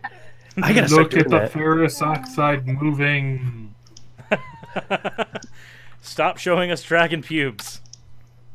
Can't Oh, show the that video on I live just- TV. Wow. Dragon Pew. The video I just put out the other day had you in the intro, Surus, if you wanted to go look. The one you filmed for me at the Faithless Forum. Oh dear. Oh dear. People get to see the fact that I am in fact fat. Actually, according to according to WeFit, let me say it correctly. According to WeFit, as of 2 days ago, I'm obese.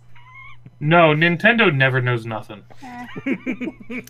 Do you often hear the word morbidly? Yes, morbidly obese. Every day. Anytime you hear morbidly, it never goes with anything other than obese. I think inane is morbidly hedonistic. Okay. I'm just hedonistic. I love my hedonism. Holy shit, I need more. Ooh, I do have more booze. Never mind. All right, Nathaniel's got it. Nathaniel, you got it. Yep, I sure do. And by the way, if you ever want to come say hi to me, I'm on Facebook, and I think I have a Periscope, Atheist Husker, and also you can go to American Atheist, atheist.org. I'm on there. My photo is on there now. Excellent. You're on the newsletter that just came out, right? Or I think, yeah. And then our so the protest at the DFW at the Dallas, what the fuck? What is it? Dallas First Baptist Dallas. It's Dallas. It should be Dallas First Baptist. It just doesn't sound right. And of course it doesn't sound right. Look at the fuck that's leading them. Anyways, and you can I'm on and Walter's atheist.org. That's me. And you go to Atheist Edge and all these YouTube channels. That's what they do. So real quick, the paper that I was citing earlier was by it was a 2007 federal evaluation by Mathematica Policy Research Inc. And you can look that up. It's on the Google. But two quick quotes. This will actually kind of give you the idea. So Valerie Huber is with that black thing on the screen just moved with the Health and Human Services, and she was the former president of Ascend. And Ascend is a pro-life, at all cost organization that's vehemently opposed. I said vehemently wrong. Whatever. Against vehemently. Yeah, I've had 1.5 alcohols, and is previously called the National Abstinence Education Association. Whatever. Oh, she's in 20. Yeah, she's a Health and Human Services official now. Thank you, person in the office. She said this in 2016. As public health experts and policymakers, she is one of those. She is not a public health expert, but she is a policymaker now. We must normalize sexual delay. What? More than we normalize teen sex, even with contraception. But sexual delay is what they're starting to call this abstinence only. I think I actually saw. I think I saw a video on YouTube, or the thumbnail for it when I was looking at things to listen to, just preparing for us having this conversation today. I saw a thumbnail that had like a kid's head tilted, looking like this. It's a Hispanic child, and the video itself was like a 30-second advertisement talking about delay. I'll need to look at it now because that might be from that organization, and if it is, then oh boy, it's gonna be fun.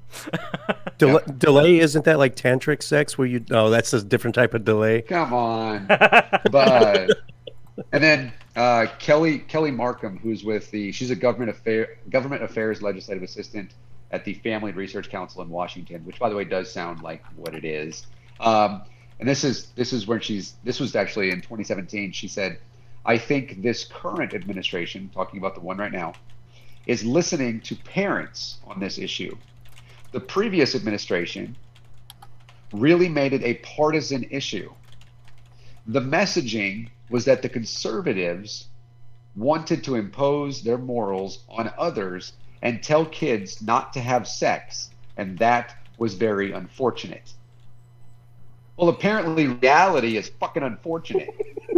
Yeah, that's like when somebody tries to have an argument and they say, well, I mean, just imagine a world where insert thing here wasn't true. And I'm like, well, I can imagine it. Looks around. Yeah, I'm imagining it pretty well. So here we are in reality. How are you doing today in the reality that we share? Oh, wait, I'm sorry. Yours is apparently separate from mine. That's weird. Yeah, it's you literally live in a separate reality that it's like a reality that's separated from facts. Yes. And it's not an ability to look at the facts. It is a cognitive choice. It's being impervious. Yeah, you're at that point.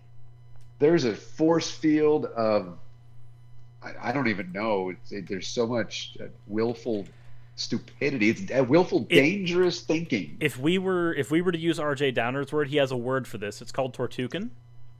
And Tortugan basically means that your head is turtle. your head is like a turtle shell.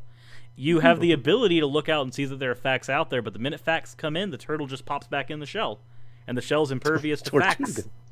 Yep. How many years is it going to take to undo all the Betsy DeVos era? Well, speaking of Betsy, she said recently, and this was very recently, that the separation of church and state should be assigned to the ash heap of history, and that we should, as taxpayers, pay money to private religious schools. Probably not very long, is what I'm going to say. As somebody who went to a private religious school for my primary education, I have several opinions on that. I'm sorry. I was taught that the earth in my school was 6,000 years old. This was taught to me in my education system.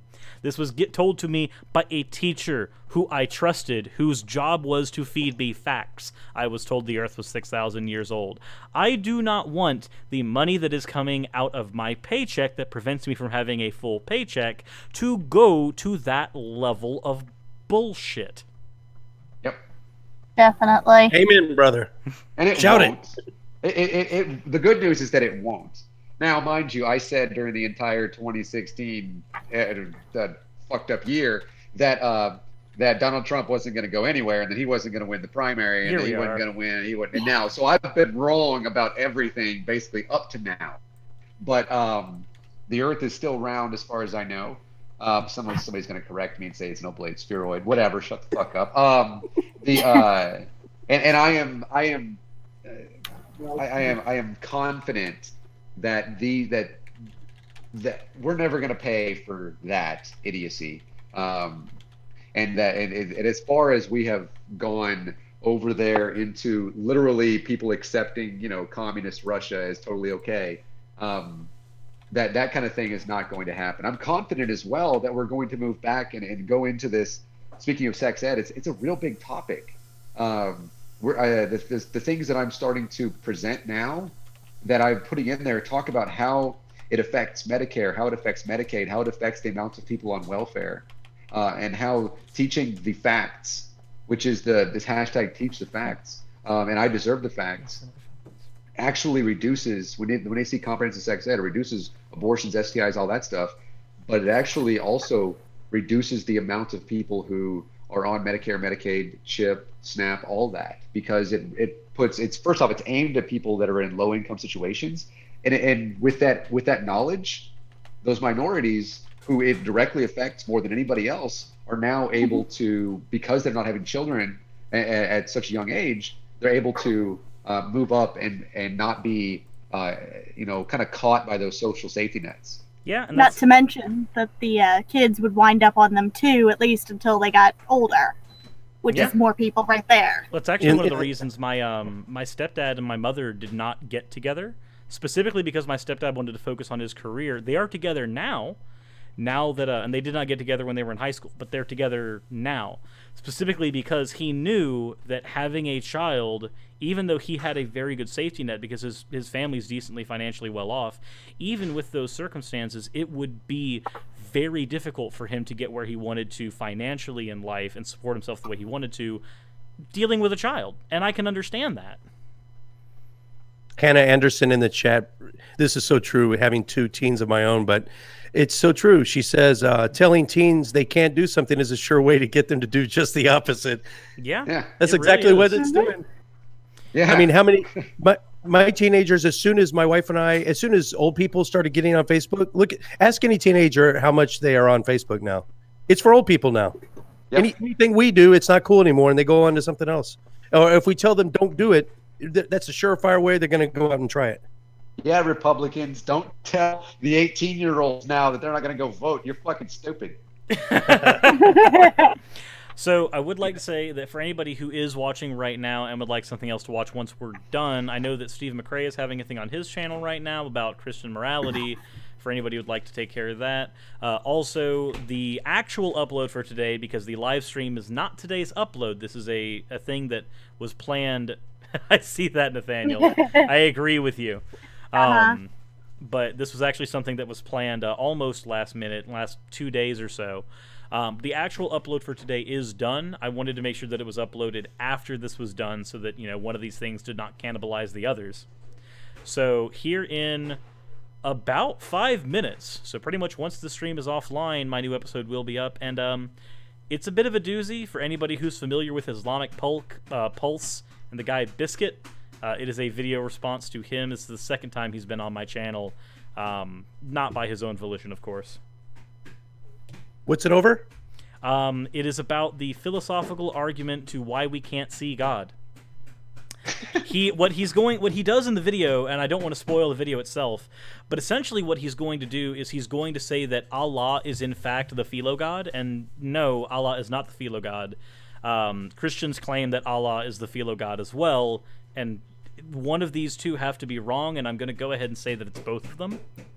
But the classical vacuous philo God is vacuous by its own nature. What he tries to do is he tries to say that, well, Allah is this way too, so he must be the God of philosophy. And I'm like, no, that's not how that works. Is that a divine hiddenness theory? Divine hiddenness? Divine hiddenness is an argument against God by atheists. That is one of the contributions that atheistic philosophers have given to the philosophical arguments for God. Divine hiddenness is one of the arguments against it. Don't plan on that video being monetized, though. I mean, just saying. I mean, I haven't. Anything that deals with Islam gets demonetized. I don't know why. None of my anti-Islam videos have ever been demonetized. Really? For you. But even if they did, it still wouldn't matter for some of us because I've still managed to keep my subscription, so I'd still be paying while I watched it. Because that usual demonetization is only ads; it's not really all monetization. Yeah, it doesn't take Patreon. Yeah, it doesn't take away from Patreon. It definitely doesn't take away from. I know that only Inane here is a patron of me, and that's fine. It doesn't take away from people who have YouTube Red. I still get things from YouTube Red. Yeah, or as they now call it, premium, but yeah. Yeah, I'm still going to call it YouTube Red. I'm sorry. I know, right? Premium doesn't... YouTube Red sounds way better from a marketing standpoint than YouTube Premium. Why did they change it? They don't understand that from a marketing standpoint, red is the go-to color for buying... They are stupid. Yeah, that's the honest answer. But yeah. Red is the go-to color for impulse buying, and YouTube Red is built to be an impulse buy. So they don't understand marketing. That's where that falls under.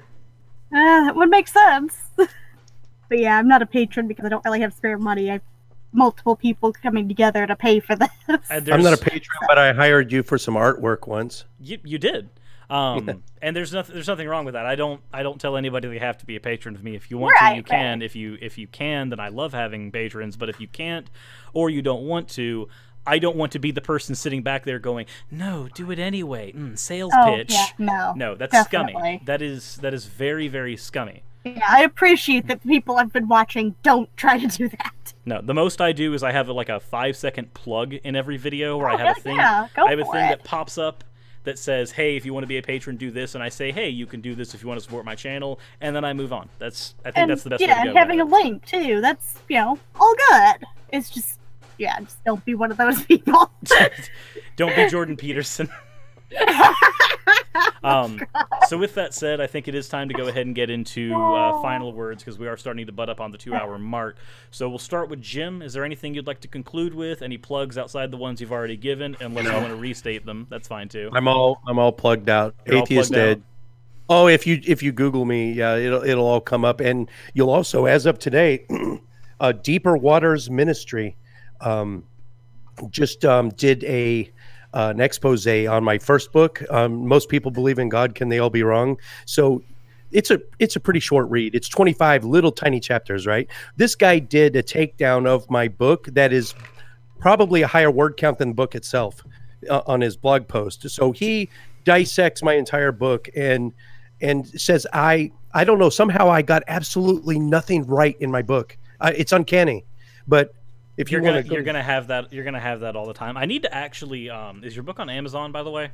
Yeah, both of them are. Most people believe in God. Can they all be wrong? And the second one is pulling back the green curtain, 666 things your pastor never taught you or something like that. Okay. I need to go ahead and pick up those as well as RJ's material, because I'm going to try to have a collection of all of the different books from certain YouTube personalities that I enjoy, and just have them sitting on a shelf behind me once we move, and I can actually set up a good studio area. So I need to get your books, RJ's books. I've already got Aaron's, but it's in audiobook form, so I've got to buy a physical copy now too. Once you get them, bring them to the Faithless Forum next year, and I'll put a wildly inappropriate message in each one for you. Oh, I would love to have that in there. Right. So with that said, Nathaniel seems to be AFK, so I was going to say, oh no, he's back. Nathaniel, is there anything you'd like to plug here, since you have the most volatile connection of any of us, and if we don't get you now, you're probably going to cut off halfway through whatever you're saying. This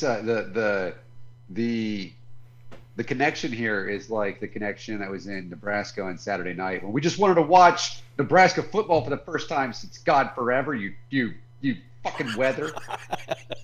You weather, you thing that exists. You inevitability of living on a planet with ecosystems.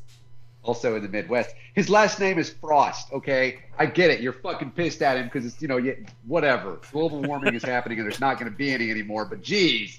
You can find, I want to see some of you guys. I'm reviewing this, but this is Robert Jeffress. The guy couldn't say jingle last weekend. Inane is dying. You are actually... Inane is a vampire and you are shoving garlic in his face.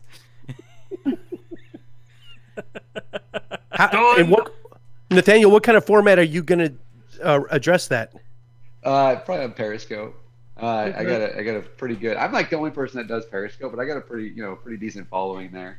And so hey, Cyrus, if you want it, I'll just send it to you, man. I got it all. It's kind of marked up, but I'll send it to you if you want it. I mean, it's the reason that I wanted is not just to have it in the collection.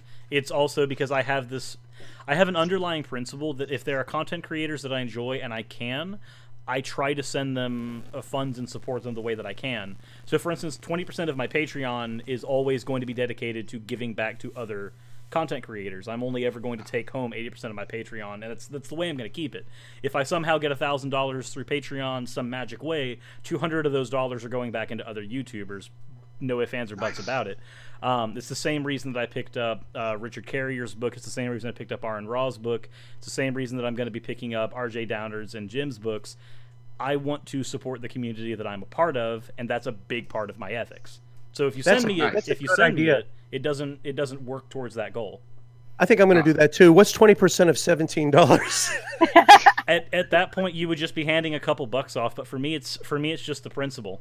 It's just the principle of being able to support the other content creators that you're a part of. I'm also reading this and tearing this apart as well. It's Twilight's Last Gleaming. It's about how the United States is going to fall apart and die and everything. I've marked it up like I'm in college again. And by the way, he is correct. Our country will not last. That is correct. But then it goes into why Jesus is better, and then he actually goes into why we are a Christian nation. It takes him a while to get there. That's a lot like Hugh Ross's Improbable Planet, which I also bought, by the way, which is like right on all of its science, but then it gets into the theology and it starts getting progressively more wrong. But that's doing that, and like I'm going over a bunch of like creation stuff, and I'll be on. I'm going to be on somebody's show next month. I forget which one it is. I don't know. I don't remember. Is it Fully Deconverted? Because they've been grabbing a lot of people lately. Yes. I'm on Fully Deconverted on Thursday. Yeah. Okay. I gotta go when are you on, Nathaniel? I don't know. October. I was on with them last month. They're wonderful. But if you're in DFW, and then he's gone. That's why I wanted to grab him when we did. Excellent, Cyrus. Good job. So with that, the last two people would be Inane and Lady Unicorn. So Lady Unicorn, do you want to plug anything or mention anything? Well, I mean, I guess if anybody wanted to go try to watch what videos I've made, I am on Unicorn or on YouTube. You are on the Unicorn. Yes. I think that's like the first slip up I can remember making. Unicorn anyway, Tube. I'm on YouTube as Lady Unicorn EJG. I'm also on Twitter. I've actually been on there, though I should probably spend less time there. I have a Facebook page, same name, that kind of stuff. But... Okay. Alrighty. And then, Inane Dragon, anything you would like to say as well? After you unmute yourself? There? He seems to be very muted. Yeah. So I guess that leaves Nathaniel. Oh my god, I was muted. You were muted the whole time, yes. Yes! I was trying to be polite by being muted. So I absolutely have something I want to plug to everyone, at least in America. Every single one of you lives within 150 miles, which is nothing more than a few hours of drive, from a science or history museum. You have no business being ignorant. You have access to knowledge. There are amazing places. I was just visiting Nashville, which from my perspective was the fucking banjo land. I wish I had known when you were in Nashville, because I'm only a couple hours away from there. It was wonderful, and I wish I had known that too, so that we could have met up. The point being, while I was in Nashville, I was able to visit a science center that discussed bee nests, that discussed the topology and cosmology of the solar system, that got into all kinds of scientific details that you will not hear unless you pay attention to either your teachers or, as an adult, take the time to learn for yourself. And it's too easy to skate by. Whether you're an atheist, a theist, or whatever the fuck you see yourself as, you have been sitting here looking at a demonstration of quantum mechanics this entire time with what's been shown on my video. And you didn't know it. You had no idea. You were ignorant. You have so much to learn. I have so much to learn. Everyone here has so much to learn. Go out. Learn it. I don't care how, I don't care where, and I don't care where it leads you. As long as you're not learning science on AIG. That's not education, you motherfucker! Sorry, I wanted to just though that killed two birds with one stone. It both helped me clarify, and it let me trigger you on air. With that said, like I said, everyone, my video is going to be live here in about 2 minutes after we get off air, so there's that. Steve McRae's channel is going live right now as well, talking about Christian morality. I don't know exactly what the details on that are, because I've been live, I haven't been listening to their stuff, and Streamlabs would make you all listen too if I happen to tune in. So that's not a thing I'm going to be doing today. But with that said, I do enjoy the fact that we were able to get all these people here speaking today. I'm incredibly thankful you were all able to make it out. I wish we could have gotten somebody on the opposing side. That was kind of the hope. I got a flat earther to talk on my channel last time. Why can't I get somebody that's... there's got to be more abstinence-only education advocators than there are flat earthers, and yet somehow I was able to get one of those here and not the other. Oh. Oh well. Just open it up to them once the comments come in. You know what? When the comments come in, they can speak their piece, and I'll look at their arguments. And you know what? If you put an article out that ends up being worthwhile, then by all means, I'll put it in the description. If it ends up being an article worth a read. Speaking of articles, any articles you guys have wanted to link that you have linked in the side chat before, when I close this out, they will be missing. So please put them in the comments if you still have access to them. That way, I can then put them in the description afterwards. Or if you want to send them to me via email, that works as well. Basically, a way that people can access the documentation and the citations for what we have been saying. So with that said, everyone, thank you all for coming out, both speakers and people watching. We tried to make this a less one-sided conversation, but hopefully we managed to make it entertaining, even with the tools that were allowed at hand. But in any case, I do thank you all for coming out, and I hope you all have a wonderful rest of your day.